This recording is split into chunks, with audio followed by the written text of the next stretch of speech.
So now we're going to move on into the studio. This is where I do my stuff. By the way, if you look at this here, all these tags are from every single trade show I've been to my whole life. I have a huge box. For some reason I started saving them. This is from the last year or so. So now we come into the studio and we're going to start way over here in the corner. These are two stickers that I designed for Porsche in 1980 and 81. So I worked with Bob Garrettson of Garrettson Automotive, Bruce and Clark Anderson, and the team. They were up in Mountain View, which is near my hometown here of San Jose, California. They won the Porsche Cup twice, which was unbelievable. The little guys against the big guys, and they kicked their ass. Porsche itself had to approve the stickers, and what's really cool is they're on some Porsches in the Porsche Museum. So if we continue over here, so this is my homage to my Bahama Mama, which is our 1968 911 Porsche. It's original paint, original interior. We got it from Brumos, and when we were in Jacksonville, Florida, Don Leatherwood was telling me stories about the car, and he said it won the first place in the Hillbilly Millie. And later on I was in his office and he goes, and he points that out, and I go, is that the trophy from that? He goes, yeah. He goes, by the way, since you bought the car, you can have this. So this is part of our prize collection. This is also incredible. This is what is the wire that goes between the coil and the distributor. And this was rubbing on the famous 1968 smog pump belt, the only year Porsche to have one. I couldn't figure out why it was running rough. This was hidden from view. You couldn't see it. Finally, I said, I'm going to fix it no matter what. So I found it, and here we go. Car runs perfectly now, but this is definitely a trophy. And this is incredible quality Avon cologne. And it is actually from 1968, as you can see if you zoom in on that.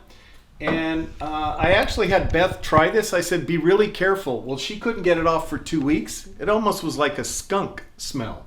However, it is a collectible bottle, and it represents my 68 911. So if you move over here, this is the business side. This is where whoever runs this art business sits. I'm not sure who that is some days. Some days it's me. Some days that person is absent. Where they go, I have no idea. So if you call and can't get a hold of that person, you're just going to see an empty chair. However, this is all the fun stuff. This is where we do planning and figure out where we're going to go.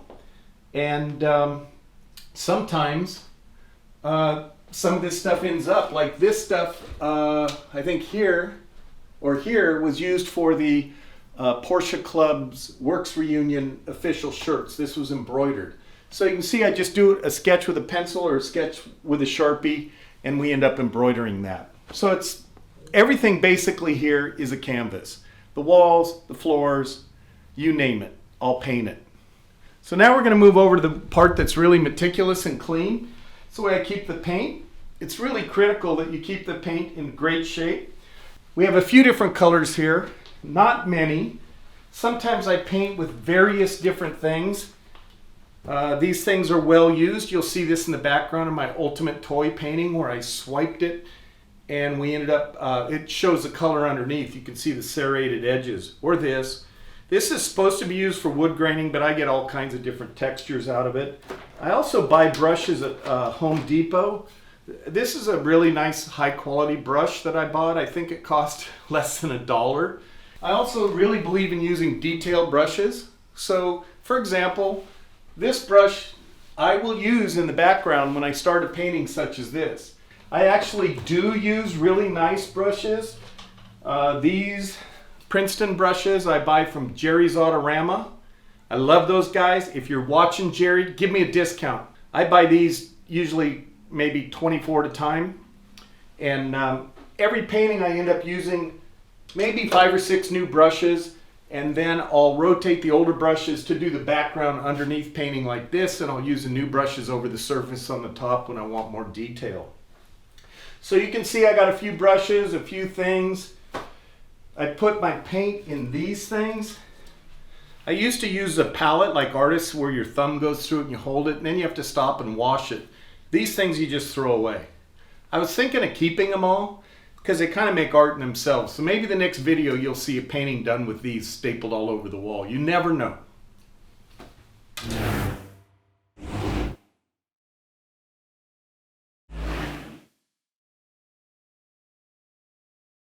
Now this is in the early stages.